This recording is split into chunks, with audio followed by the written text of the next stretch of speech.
Hello people, welcome back to my channel.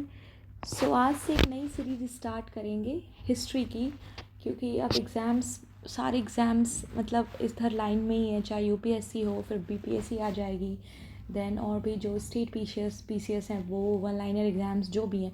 So I thought कि सारे जो अलग अलग सब्जेक्ट्स के रिवीजन सीरीज स्टार्ट करें, जो भी मेरे से हो पाएगा, that I am also revising, वही चीज़ें इंक्लूड करूँगी मैं। सो आज से हिस्ट्री की रिवीजन सीरीज स्टार्ट होगी एंड छोटे छोटे टॉपिक्स को हम फटाफट कवर करेंगे। कभी कभी क्या होता है, जैसे बुक रीड करने का मन नहीं हुआ या फिर रीड प्रॉपर करने का मन नहीं हुआ, then we can listen to और revise it through the audio only, या वीडियो से हम रिवाइज कर लेते हैं। सो इसीलिए मैंने ये स्टार्ट किया है आज से। So let's start from ancient to medieval to modern, ऐसे करके डिफरेंट डिफरेंट टॉपिक्स लाए जाएंगे और कवर किए जाएंगे, और ये बहुत ही रेलिवेंट इन्फॉर्मेशन होगा, बहुत ही करेक्ट होगा। So you can rely and you can prepare. So let's start. So आज का हमारा टॉपिक है महाजनपद्स। महाजनपदास जो हैं ये हमारे टॉपिक्स में है। ये पार्ट है किसका? एंशिएंट इंडिया का। एंशिएंट इंडिया का ये पार्ट है। जो भी जनपद थे इंडिया में एंशिएंट टाइम में, उनका पूरा यहाँ कंपाइलेशन है। सो इनके बारे में देखते हैं। Mahajanpadas were the ancient Indian kingdoms or republics emerging around 6th century BC। ये जो हैं ये कब आए, कब इमर्ज हुए या कब आए इन द सोसाइटी, इनका कब जन्म हुआ, ये कब जो है इस्टेब्लिश होने लगे धीरे धीरे। तो ये हुआ 6th century BC से इनका स्टार्ट हो गया इमर्ज होना। And after the consolidation of janapadas from later वैदिक पीरियड ये स्टार्ट हुआ। पहले क्या हुआ था? स्टोन एज, देन हुआ Rigveda, Vedic age, then later Vedic age, then finally Mahajanapadas means growth हुआ महाजनपदास का। और ये जो महाजनपद जो थे ना, ये कॉम्बिनेशन ऑफ जनपद्स ही थे, ग्रुप ऑफ जनपद्स, और यू कैन से इसलिए इसको कंसोलिडेशन ऑफ जनपद्स भी कहा जाता है कि जनपद जो थे वो एक साथ छोटे छोटे जनपद्स मिलके एक बहुत बड़ा जनपद का फॉर्मेशन हुआ। और ये कब से स्टार्ट हुआ? टाइम लाइन याद रखना, 6th century BCE से आफ्टर द लेटर वैदिक पीरियड। ठीक है। These states mark the rise of urbanization. यहाँ पे अर्बनाइजेशन दिखा गया कि अर्बनाइजेशन राइज हो गया, मीन्स टाउन्स सेटअप होने लगे, सिटीज़ प्लान्ड सिटीज़ बनने लगी, टाउन्स बनने लगे। देन डिफेंस से रिलेट डिफेंसिव वॉल्स, डिफेंस को ध्यान रखा गया, ट्रेड इकोनॉमी सब प्रॉस्पर करने लगा, इसीलिए अर्बनाइजेशन का ग्रोथ हुआ है। देन सेंट्रलाइज एडमिनिस्ट्रेशन, यहाँ पे सेंट्रलाइज एडमिनिस्ट्रेशन भी था, क्योंकि एक किंग थे वो ही रूल करते थे, ही वॉज द रूलर, सो इसलिए सेंट्रलाइज था एडमिनिस्ट्रेशन। और आयरन टेक्नोलॉजी, ये जो हुआ मेनली हुआ आयरन टेक्नोलॉजी के कारण। आयरन टेक्नोलॉजी के बहुत ज़्यादा यूज़ बढ़ गए, ढेर सारे उससे क्या बोल सकते हो आप, इंस्ट्रूमेंट्स बनने लग गए, मशीन्स बनने लग गई, लोअर लेवल की, बट ये टेक्नोलॉजी बहुत हेल्प की for clearing of jungles, establishment of empires, कह सकते हो आप। एम्पायर्स नहीं तो एटलीस्ट एक बड़ा जो किंगडम है वो बनने लग गया, क्योंकि आयरन से क्या हो गया, जंगल कटने लग गए, लोग जो है बहुत ही सेटल्ड एंड प्रॉस्पर लाइफ जीने लगे, which led to the foundation of future empires. और यहीं से फिर फ्यूचर एम्पायर का फाउंडेशन होने लगा मगध जैसे मौर्यास के अंदर। So this growth, rise in urbanization, centralize administration और आयरन टेक्नोलॉजी, इन सब के कारण ही यही सब जो है वो फाउंडेशन बना आगे जो भी एम्पायर्स बिल्ड हुए बड़े बड़े उनका। तो दिस इज़ द इंट्रोडक्शन। कब आया? 16th century BC से इनका एमर्जिंग देखा गया एंड कंसोलिडेशन ऑफ जनपद्स हुए, जो कि लेटर वैदिक पीरियड के टाइम में थे उसके बाद। एंड ये हुआ इस दौरान महाजनपदास के टाइम में अर्बनाइजेशन, सेंट्रलाइज एडमिनिस्ट्रेशन और आयरन टेक्नोलॉजी, इस तीन का बहुत इंपॉर्टेंट रोल रहा है। सो इसका स्ट्रक्चर देखते हैं। यहाँ पर स्ट्रक्चर ऑफ महाजनपदा, जो भी महाजनपद्स थे ना, वो रिपब्लिक भी थे और मोनार्कीज़ भी थे। रिपब्लिक मतलब सोवरिन, मतलब इंडिपेंडेंस था वहाँ पे। मोनार्की मतलब एक आप कह सकते हो कि राज्य, एंड वहाँ पे फिर वो हेरिडिट्रियल जो मोनार्क सिस्टम होता है, जो किंग होता है, देन वही सब रूल करते हैं। एंड रिपब्लिक में क्या होता है, ग्रुप ऑफ पीपल एक कॉमन डिसीजन पे आते हैं। तो ये डिफरेंसेस था। तो कुछ रिपब्लिक्स थे एंड कुछ मोनार्कीज़ थे। महाजनपद जो थे, इनका मीनिंग क्या है? Great kingdoms. महा मीन्स बड़ा बड़ा, बहुत very big in size, large in size, सिर्फ साइज़ ही नहीं, हर पर्सपेक्टिव में, चाहे ग्रोथ के पर्सपेक्टिव में हो, प्रोस्पेरिटी के पर्सपेक्टिव में हो, हर पर्सपेक्टिव में ये बहुत ही ग्रेट थे। सो दे, इसका मीनिंग होता है ग्रेट किंगडम्स। और उनको कैटेगराइज किया गया मोनार्की में, जो राज्य थे उन, और रिपब्लिक्स मतलब गण और संघ। रिपब्लिक में आता है गण और संघ। सो रिपब्लिक्स में कौन कौन से महाजनपद आते हैं? कुरु, वृज, मल्ला, पंचाल एंड कंबोज, ये तो थे, ये रिपब्लिक्स थे। इनको गवर्न किया जाता है by assemblies of senior members. अभी मैंने बताया कि रिपब्लिक्स में क्या होता है, ग्रुप ऑफ पीपल जो है वो गवर्न करते हैं, वो एक कॉमन डिसीजन लेते हैं, वो आपस में डिस्कशंस करते हैं। तो यहाँ पे किसी एक का शासन नहीं होता है, बल्कि ग्रुप का होता है, एंड सोवरेनिटी होती है, इंडिपेंडेंस होती है, यहाँ पे थोड़ी लिबर्टी होती है। So it's called Republic. कौन कौन सा आता है इसमें? गुरु, विज्जी, मल्ला, पांचाल एंड कंबोज, ये 5 जो थे महाजनपद, ये रिपब्लिक्स थे। और यहाँ पे जो इनको गवर्न किया जाता था by assemblies of senior members. Senior means older members, जो ओल्ड मेंबर्स हैं जो हैं वो, उनकी एक असेंबली थी, छोटी ग्रुप थे, उनके छोटे ग्रुप थे, वो इनको गवर्न करते थे। मोनार्की में क्या था, जो भी जनपद बचे, 18 महाजनपद हैं मेनली, मेजर जनपद जो है वो 18, तो उसमें जो भी बचे उनको रूल किया जाता था भाई हेरिडिटरी किंग्स। कोई एक किंग होते थे, एंड फिर वो हेरिडिटरी पावर होता था कि उनका बेटा, फिर देन उनका बेटा, तो ऐसे ही चलता था। तो ये मोनार्की में आते थे। अब इनका जोग्राफिकल एक्सटेंट देखते हैं। जोग्राफिकल एक्सटेंट जो है ये मॉडर्न डे अफ़गानिस्तान से बिहार तक ये फैले हुए हैं महाजनपद, एंड हिमालयन फुटहिल्स से गोदावरी। मीन्स आप देखो पहले ईस्ट टू वेस्ट एक्सटेंट क्या है इनका, ईस्ट टू वेस्ट में अफ़गानिस्तान टू बिहार, मतलब पूरा वेस्ट टू पूरा ईस्ट, इधर बिहार तक, नॉर्थ ईस्ट ये सब कवर्ड नहीं है इसमें। एंड देन हिमालय से लेकर के गोदावरी रिवर तक इनका एक्सटेंड था, from north to south, and east से वेस्ट कहाँ था, अफ़गानिस्तान टू बिहार। सो ये है मैप, यहाँ पे सारे कंपाइल्ड है। तो यहाँ पहले देखते हैं कि कौन कहाँ है। अब देखो, सब पहले ईस्ट वेस्ट पूरे मोस्ट जो होता है एक्सटेंट जो भी है उनको देखते हैं। Kamboja is the northernmost, ठीक है, ये यहाँ पर है। इसमें आ जाता है थोड़ा कश्मीर, ये सब का रीजन, जम्मू कश्मीर, इधर थोड़ा सा पाकिस्तान, ये सब में ये आता है कंबोज। देन इधर सबसे नर्दर्न, ये सबसे नर्दर्न है। सबसे सदर्न क्या है, असका जो है, ये यहाँ गोदावरी रिवर के एरिया में है, ये असका। देन आप सबसे ईस्टर्न और वेस्टर्न देखो। वेस्टर्न में देखोगे तो गांधार, ठीक है, ये भी पाकिस्तान अफगानिस्तान वाले साइड का पार्ट है। तक्षशिला जो है, तो ये गांधार जो है महाजनपद, ये इधर मोस्ट वेस्टर्न पार्ट में है। एंड देन आप इधर सबसे ईस्ट देखोगे तो अंग, जो चंपानगरी भी कहते थे इसको, तो ये ईस्टर्न में।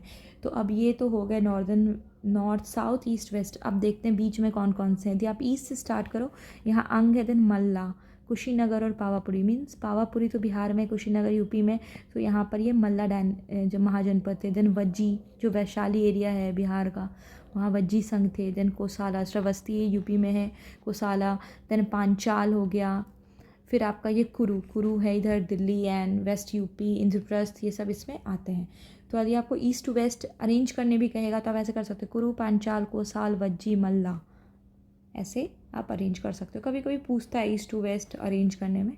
देन ये सूरसेन कहाँ है, सूरसेन इधर राजस्थान एंड साइड में, मथुरा एंड इधर साइड में है सूरसेन। देन मत्स्य जो है विराटनगर, अवंती तो उज्जैन, ये एमपी और थोड़ा गुजरात के रीजन में अवंती था। देन छेदी था, ये भी इधर एमपी के पास ही है। वत्स भी, कोसाम्बी।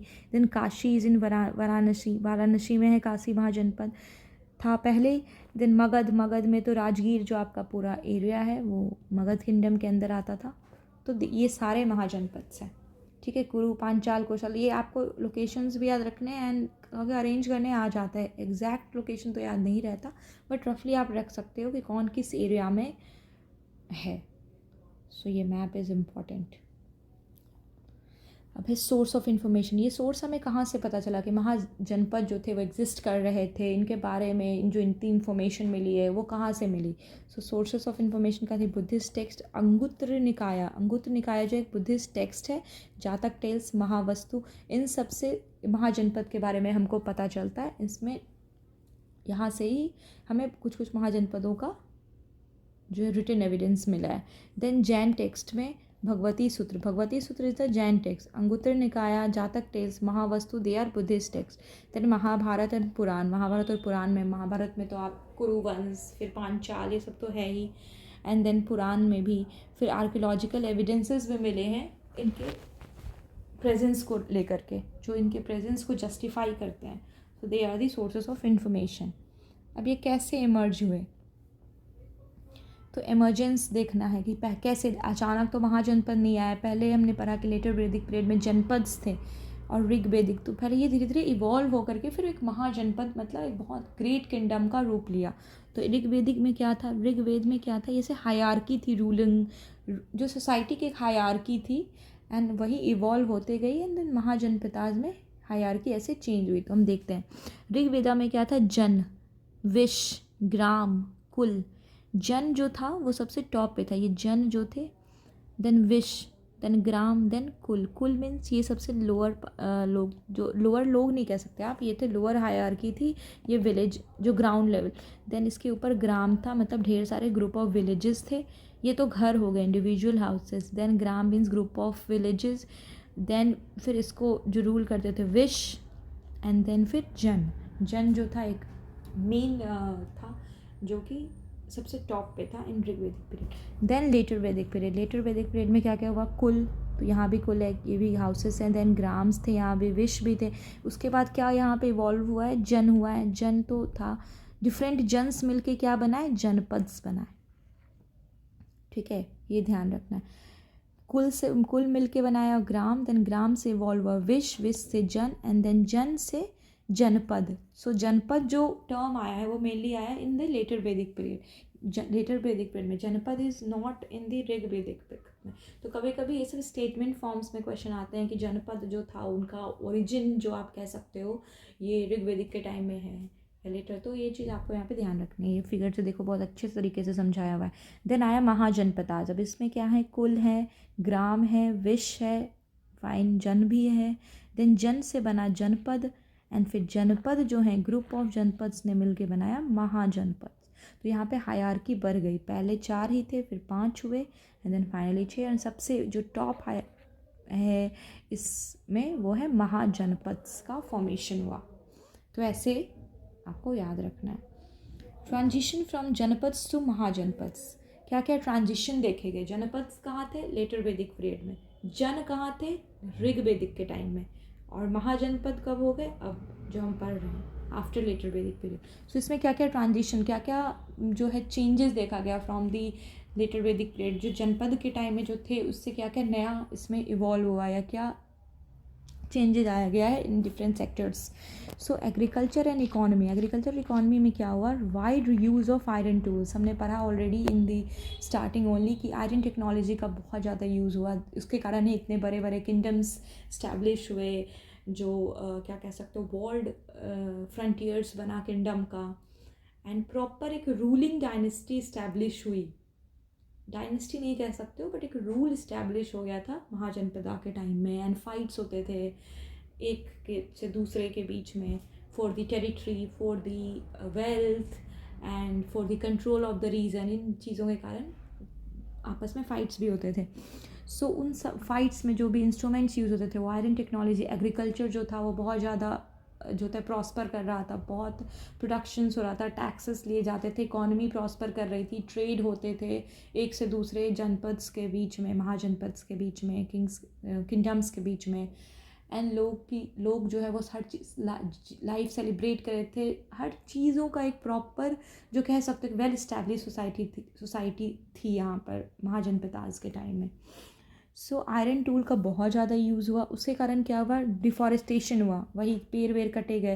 पहले जो ये ईस्टर्न पार्ट वो अनएक्सप्लोर्ड था इंडिया का, ईस्टर्न में आप देख लो इधर से बिहार हो गया, इधर राजगीर, इधर बहुत जंगल वाला जो ये एरिया था ये अनएक्सप्लोर्ड था। बट आयरन यूज़ जो टूल्स यूज़ हुए उसके कारण डिफॉरेस्टेशन हुआ, एंड देन किंगडम्स स्प्रेड हुआ टुवर्ड्स ईस्ट। उसके बाद एग्रीकल्चर का एक्सपेंशन हुआ और प्रोडक्शन सरप्लस हुआ, अच्छी खासी प्रोडक्शन होने लगी, फर्टाइल रिवर्स थे, फर्टाइल आपकी ज़मीन होने के कारण प्रोडक्शंस बहुत अच्छी होती थी। सरप्लस एग्रीकल्चर प्रोड्यूस के कारण ट्रेड, कॉमर्स और अर्बनाइजेशन जो है वो उसको सपोर्ट किया क्योंकि प्राइम जो आप कह सकते हो कि प्राइम एक्टिविटी जो थी वो एग्रीकल्चर ही था, जो और इतना सरप्लस प्रोडक्शन होता था, तो it supported in commerce also, trade also, और अर्बनाइजेशन में भी ये बहुत बड़ा क्योंकि एग्रीकल्चर अच्छा था तो लोगों को आमदनी अच्छी होती थी, लोग हेल्दी रहते थे, लोग प्रॉस्पर कर रहे थे, लोग रिच थे, वेल्दी थे एंड अच्छी लाइफ जी रहे थे। नेक्स्ट इज पॉलिटिकल ट्रांजिशन की पॉलिटिकल ट्रांजिशन क्या क्या हुआ। Janapada territorial entities based on tribal loyalties expanded to mahajanapada. Janapadas में क्या था, ट्राइबल लॉयल्टी थी, मीन्स डिफरेंट ट्राइब्स का ग्रुप्स था वहाँ पे, जो जन था वो ग्रुप था लोगों का, वहाँ पे एक दूसरे को के लिए एक लॉयल्टी थी जो शिफ्ट हुई इन दी महाजनपद, और यहाँ पे क्या हुआ, वो एक बहुत बड़े फॉर्म में एक्सपैंड हो गई। आप कह सकते हो कि वो ग्रुप एक्सपैंड हो गया और वो सब मिलकर एक बड़ी किंगडम का फॉर्मेशन किए। और ये जो शिफ्ट हुआ ये क्यों हुआ, राइज ऑफ सेंट्रलाइज गवर्नेंस। पहले जो असेंबलीज ऑफ जो एल्डर पीपल के थ्रू जो भी डिसीजंस एंड गवर्न की जाती थी एरिया, वो फिर शिफ्ट हो गई टुवर्ड सेंट्रलाइज गवर्नेंस, सेंट्रलाइज्ड हो गया गवर्नेंस, एंड आर्मीज आ गई, क्योंकि पहले इतना control, expansion and territory, wealth, इन सब चीज़ों को लेकर लड़ाइयाँ नहीं थी, इन चीज़ों को लेकर लोगों में वो नहीं था, बट अब प्रॉपर एक आर्मी सेट जो है वो रखने लगी, डिफरेंट किंगडम्स जो है एक अपनी आर्मी रखने लगे, सो दैट कि ये भी तो एक बड़ा रोल होता है ना कि अपनी टेरिटरी एक्सपैंड करें, दूसरे किंगडम को कैप्चर करके उनको अपने में मिला के, देन ऐसे ही तो किंगडम बड़ा बन जाता है। क्योंकि जैसे फॉर एग्जांपल मगध में कितनी सारी वजीज़ हो गई या और भी किंगडम्स को मिला करके मगध एक बहुत बड़ा महाजनपद कह सकते हो, एक बहुत बड़ा फिर किंगडम के रूप में इमर्ज हुआ था, तो इसलिए आर्मी भी ये रखने लगे।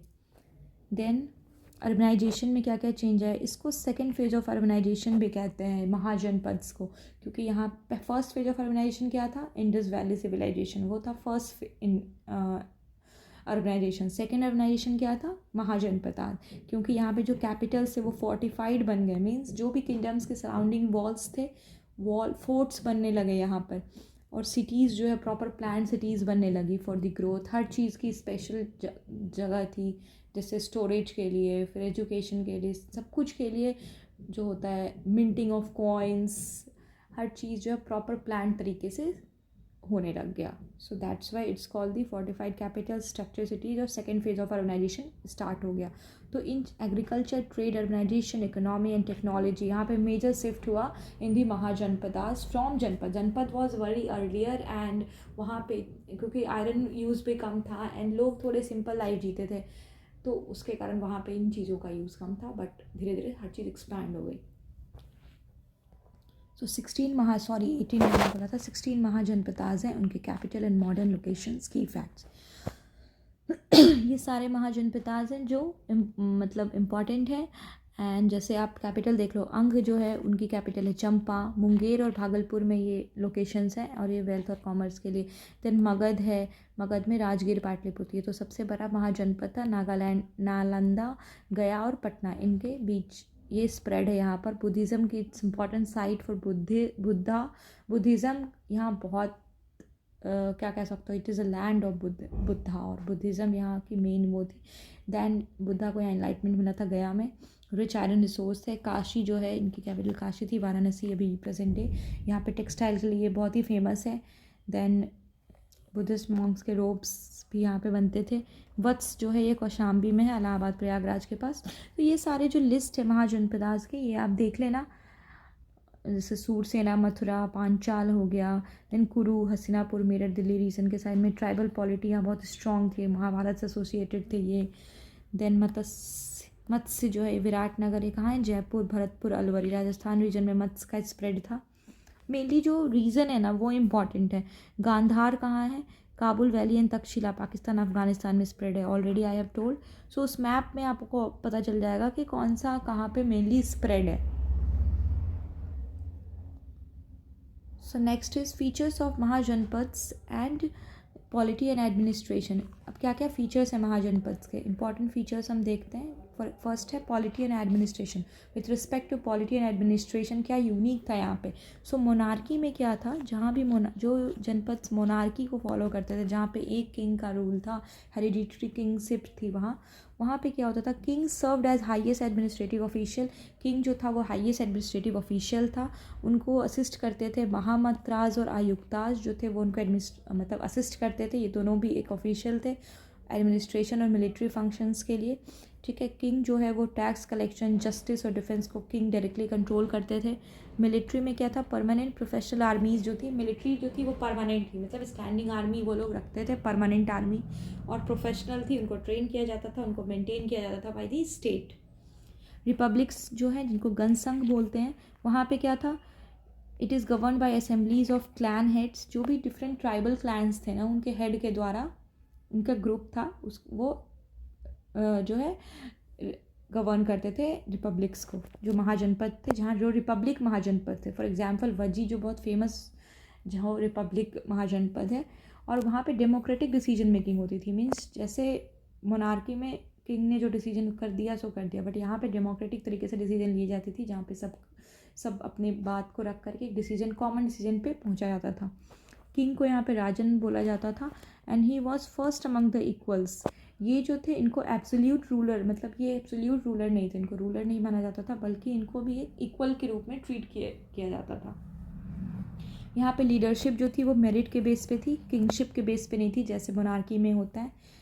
और कोई भी जो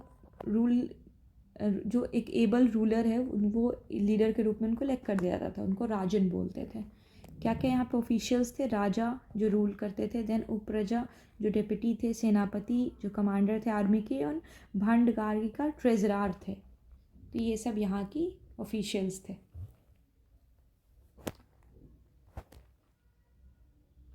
इनको गण मुखिया भी बोला जाता था, क्योंकि ये हर डिस्ट्रिक्ट से रिप्रेजेंटेटिव्स यहाँ पे थे, जिनको गण मुखिया बोला जाता था। और इन आपस में डिस्कशंस होती थी और किसी भी डिसीजंस पे पहुँचने में।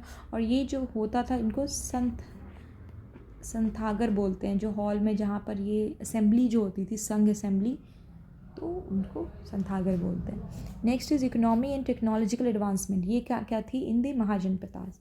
तो मेटल टेक्नोलॉजी, आयरन टूल्स जो एग्रीकल्चर और डिफॉरेस्टेशन में यूज़ किया गया। ब्लैक स्मिथ जो थे यहाँ के, वो बहुत ही, इनके पास एडवांस नॉलेज थी with respect to iron tools, और ये बहुत अच्छे अच्छे weapons for the war and for the instruments for the agriculture के लिए बहुत ही एडवांस वेपन बनाते थे, ताकि लोगों को एग्रीकल्चर करने में और आसानी हो सके। और वॉर के लिए वेपन्स भी बहुत ही अच्छे बनाते थे, दे वेर स्किल्ड। एग्रीकल्चर में क्या था, आयरन टिप प्लाउशेयर, प्लाउ का यूज़ किया जाता था, जो आयरन से बना होता था। उसके कारण बहुत ईजिली जो है वो फॉरेस्ट कटते थे, एंड हार्ड सॉइल को कल्टिवेट करना बहुत ही ईजी होता था, टाइम कम लगता था, इसलिए एग्रीकल्चर एक्सपेंशन में इट हेल्प। नेक्स्ट क्या है, फर्टाइल एलुवियल सॉइल जो गंगा प्लेन में है, वो बहुत ही कंट्रीब्यूट किया यहाँ के ग्रोथ को, एग्रीकल्चर की ग्रोथ को। राइस जो था यहाँ का स्टेबल क्रॉप था, राइस बहुत ज़्यादा कल्टीवेट होता था, एंड और वो भी कहाँ, mainly in the region of east UP and Bihar. और यहाँ पर पैडी ट्रांसप्लांटेशन भी की जाती थी टू बूस्ट ईल्ड। सोचो उतने पुराने टाइम में भी यहाँ पे पैडी ट्रांसप्लांटेशन मेथड को यूज़ किया जाता था, ताकि ईल्ड बढ़ सके, बहुत ज़्यादा प्रोडक्शन हो सके। मेटल कॉइन्स जो है, ये भी यहाँ पे इन यूज़ था from the 7th to 6th century BC। Primarily silver के मेटल कॉइन्स यूज़ किए जाते थे, और कभी कभी कॉपर कॉइन्स भी। और ये पंच मार्क्ड कॉइन्स थे, ये ध्यान रखना है आपको। पंच मार्क्ड कॉइन्स जो है ना, वो यहीं से स्टार्ट हुए हैं, महाजनपदास से। इनको पुरांस कहते हैं, करशपांस कहते हैं, और पन्ना कहते हैं। पुरांस, करशपनाज और पन्ना। और इनके ऊपर स्पेसिफिक फिगर्स या एनिमल, सन, ट्रीज, इन सबका सिंबल जो है वो पंच था, इसलिए इनको पंच मार्क कॉइन्स कहा जाता है। पहले इनको मर्चेंट्स लोग यूज़ करते थे, धीरे धीरे ये जो है स्टेट जो है इनको इशू करने लगी एज करेंसी के रूप में for the civilians, common people के लिए। ट्रेड में क्या है, ट्रेड में जो है कॉइन्स का यूज़ होता था। कॉमर्स में यहाँ पे मर्चेंट्स और आर्टिसंस का एक गिल्ड था, जिनको श्रेणीज बोलते हैं, और इनकी एक अपनी और इकोनॉमिक एक्टिविटीज़ थी, जो कि धीरे धीरे फिर उसी के बेसिस पे फिर वर्ण सिस्टम में जातीज़ के इन्वॉल्वमेंट हुआ है। टैक्सेशन जो है वो मेनली वैश्याज और गृहपतिज, जो रिच पीजेंट्स हैं और वैश्याज, वो उनके ऊपर टैक्स का ज़्यादा बर्डन था, क्योंकि और क्षत्रिय और ब्राह्मण को टैक्स एक्सेम्प्ट मिलता था। मीन्स महाजनपदास में ब्राह्मण और क्षत्रिय जो थे वो टैक्स नहीं पे करते थे, so all the tax burden fell on Vaishyas और गृहपतिज। बाली जो था वॉलेंट्री, बाली जो था पहले वॉलेंट्री था, बट धीरे धीरे इनको कंपल्सरी टैक्स बना दिया गया था महाजनपद के टाइम में। It was voluntary during the वैदिक एज। टैक्स ऑफिसर कौन थे? बली सदकाज, ये टैक्स ऑफिसर थे, इनको अपॉइंट किया गया था कलेक्शन करने के लिए। एंड ट्रेडर्स को भी टैक्स लिए जाते थे। सोसाइटी रिलीजन क्या था? सोसाइटी जो थी जो 4 वर्ण, mean society was divided into 4 वर्ण सिस्टम वॉज एग्जिस्टिंग इन दी महाजनपद के टाइम में भी वर्ण सिस्टम थी।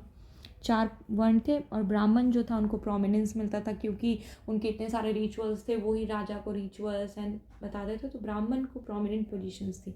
शूद्र जो थे उनको डिस्क्रिमिनेशन मिलता था and they way denied legal and religious, उनको रिलीजियस और लीगल राइट्स भी नहीं थे उनके पास, शूद्र के पास।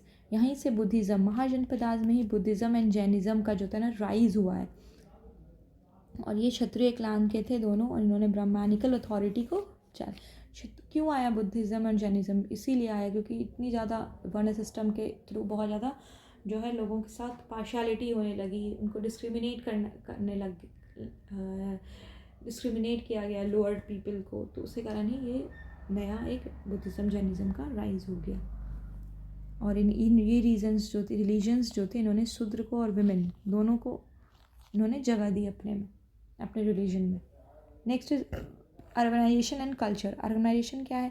नॉर्थ ब्लैक वेयर जो पॉटरी है, NBPW, जो हाईली एडवांस पॉटरी कह सकते हो आप, नॉर्थ ब्लैक पॉलिश्ड वेयर, वो बहुत ज़्यादा यूज़ में थी। और ये कैसे थी? ग्लॉसी साइनी पॉटरी थी जो कि रिच पीपल के द्वारा मेनली यूज़ की जाती थी। NBPW इन दी महाजनपदा टाइम। देखो कितना इसका से जो है look wise and proper finishing बहुत अच्छी है इसकी।